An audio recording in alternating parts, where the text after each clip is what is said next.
cam mới à người đến cam thì nó chưa mà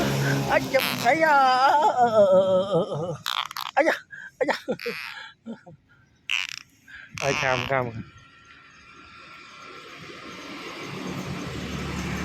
ăn mấy cái lăng cam thì cái lăng nó sao vậy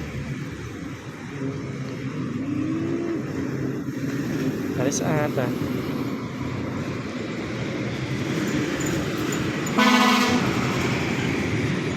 lăng khói lăng sút bạc kê đó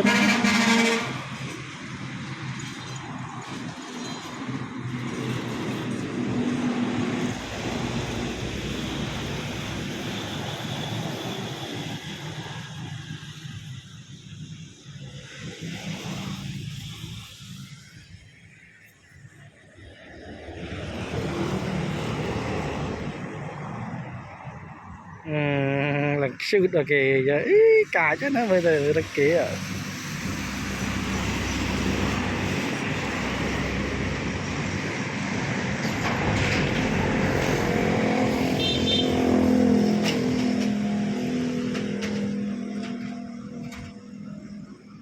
giờ mấy cái lăng cam thì